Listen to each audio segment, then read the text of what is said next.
Hello all, welcome, welcome, welcome. I'm so excited to be hosting you today at my studio here located at Belllands. And I just wanted to get our first video capture outside so you can kind of get an idea of what I experience when I come to my studio.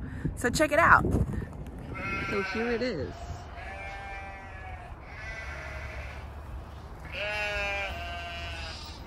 As I walk in to this amazing space,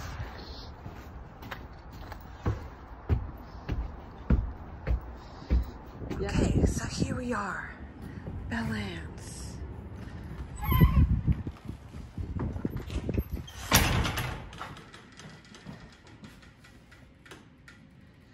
All right, as we walk in, come to these two barn-style doors. Come on through.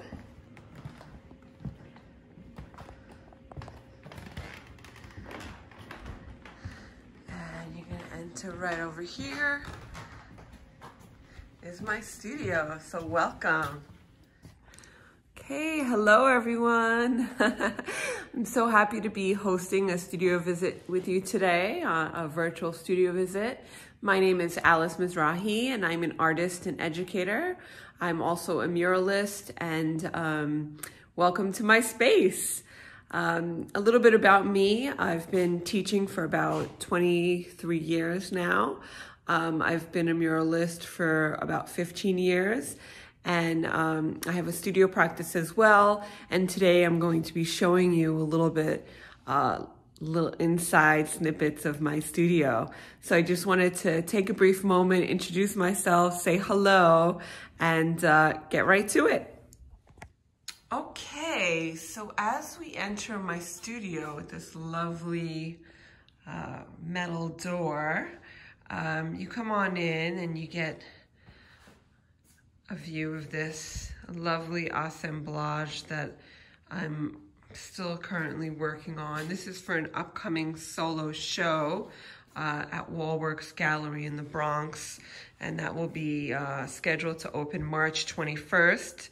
The title of the show is The Divine Moment, and it focuses on my process of making art and thinking about how I really work to capture the moment in my pieces. So my process really focuses on the subconscious mind and really allowing my line and mark making to flow. And so this series of, I think it's 10 pieces right here, these will be shown at the gallery exhibition, so you're getting a little sneak peek of them. And these are 22 by 30 works on black paper. And the reason why I titled the show The Divine Moment was because I'm really interested in capturing real live moments and kind of documenting them and really placing a marker on that moment, if you will. A lot of these images come out of my subconscious mind, either people that I've met or community members that I've worked with, or friends or family. And so oftentimes I don't even really know what is going to come out, and I really kind of focus and allow my subconscious mind to kind of just take me there. Right here on this corner, there's a little book that I have open of a huge inspiration in my practice, which is an artist by the name of Romeo Bearden. I've been teaching my mentor, Mr. Russell Goings, I've been teaching his collection to New York City youth for about 22 years now. And the collection that I manage of the Harlem Renaissance, that's Mr. Goings' collection, has works by Bearden, Jacob Lawrence, Elizabeth Catlin. And so that seems to be a huge inspiration in my development as a young artist in my 20s, moving into my 30s, and now into my 40s. This is a sculpture that I'm also going to be submitting for the show in the Bronx. So this is a portrait of a farmer, and I thought this was kind of very reminiscent of what maybe my grandfather would look like. He was a shoemaker, and you know, traveled through farmlands, and so I thought it kind of resembled him in a way. And, you know, one of the artists I'm truly inspired by, her name is Marisol, and she came out of the 60s pop movement and is really, really a major inspiration to a lot of my three-dimensional and assemblage work. And so I feel like this piece really kind of taps into her aesthetic. And this work right here, which is better viewed vertically, but we'll show it horizontally for the sake of dimension. So this is a piece I'm honoring. I spent a lot of time in college at the New School and Parsons studying the Black Panthers and the Beatniks and a lot of the social justice movements in the 60s. And so during this whole Black Lives Matter protests throughout the pandemic, I really kind of focused and honed in on some of the teachings of the Panthers. And I thought, well, I really wanted to honor women like Assata Shakur, Angela Davis, women who have really been strong and stood up for their rights and the power of what it is to be a Black woman. And so I wanted to represent kind of an archetypal, sacred feminine, strong Black woman holding her fist up in the air, you know, power to the people. So yeah. And these works were all created during the pandemic of 2020 and 21. And so I'm using chrome ink and collage and also acrylic paint. And so moving on, this piece right here is another assemblage. It is in progress, but as you can see, these pieces over here are two sides of a chair, and you can really get a view of it by knowing that that's like the bottom pieces of a chair. And it comes out to a mask. I've really been inspired by masks that I used to go visit at the Met when I was in school, both from African-American masks and Aztec vessels and masks and, you know, sacred objects. And so that often comes up in my work. And here we see the Divine Mother, and this is a larger piece. Let me step back for this. And you can see that she's a large figure representing, again, the sacred feminine, really honoring the woman within. And, you know, she's got symbolism in there. Kind of gives a nod to nature with the gold, and then collage elements using batiked paper.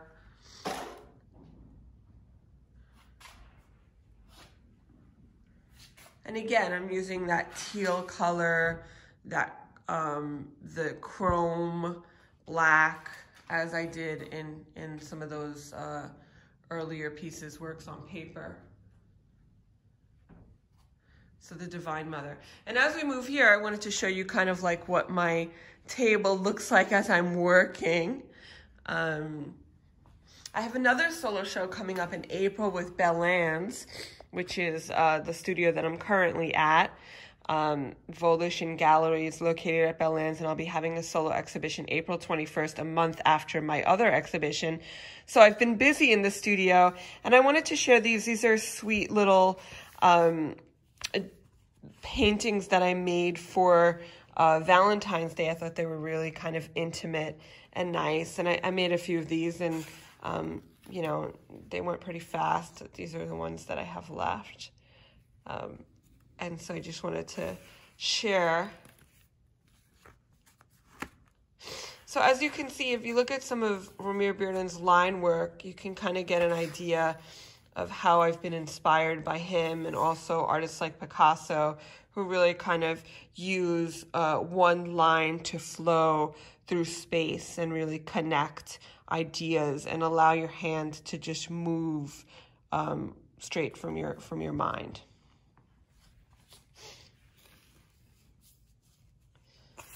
You are my happy place. These are so sweet. Our love is eternal. Crazy in love with you. And I made larger ones as well that, and these are great because these also sell with another gallery that I work with online, Gitana Rosa Gallery. And so here's another piece that we'll be showing at the Belen solo show. So this piece is entitled Divinity, and similar to the flag piece, you walk into it and you can see yourself in the shards, the broken shards of mirror. And this was in a group exhibition entitled Then She Did, curated by Melissa McKeag-Wells. This, I think it was in 2017 or 18. Anyway, so it depicts goddess Isis and all the feminine archetypes that possess these strong qualities of being powerful and goddess-like beings. And so this piece is really quite impressive. It's large, and I think it's about 40 by 60, and just the reflection of it is really quite dynamic when you look into it. This is a portrait of my parents, and on the bottom here it says a better opportunity. And the reason I put that there was because, one of the reasons they came to this country was to provide a better opportunity for me and my brother and sister. And so I honor them for that.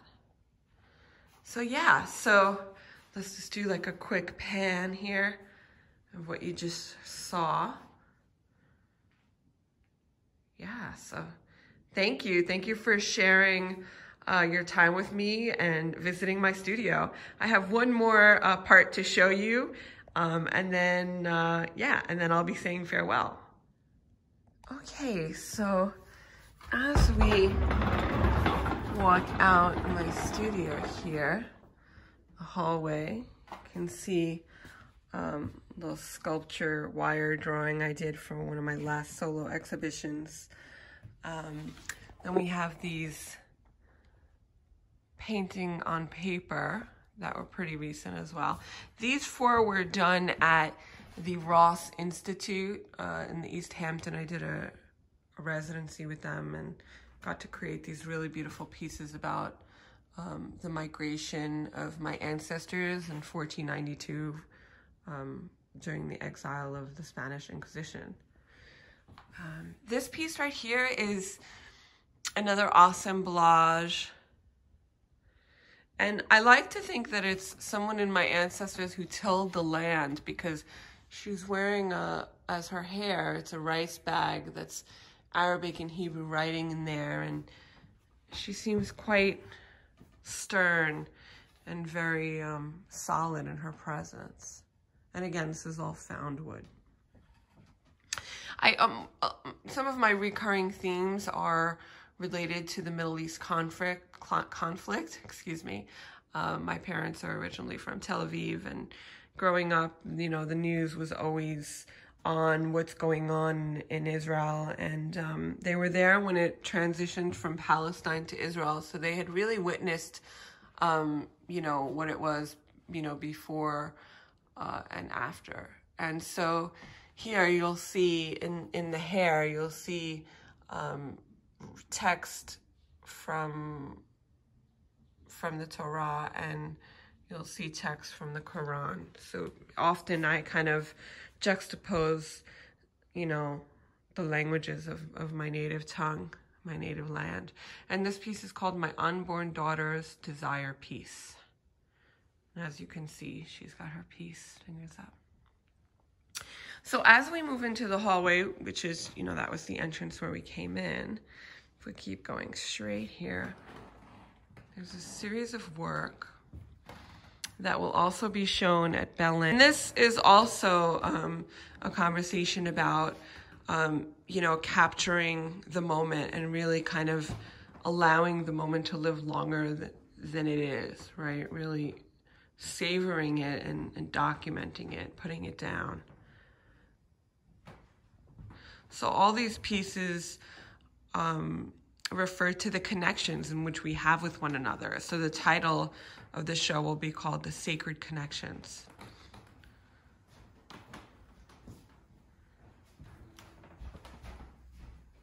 Yeah.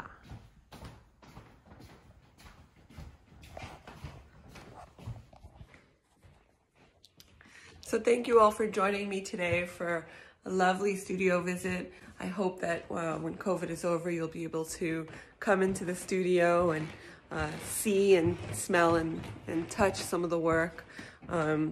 Yeah, hopefully sometime soon. So thank you so much for joining me. I hope you have a wonderful week, and I look forward to hearing from you and seeing you all soon. Please feel free to reach out to me on social media or on my website, my email. All my information is right here. All right, everyone. Thank you so much. Have a wonderful, wonderful week and month and year ahead. Bye.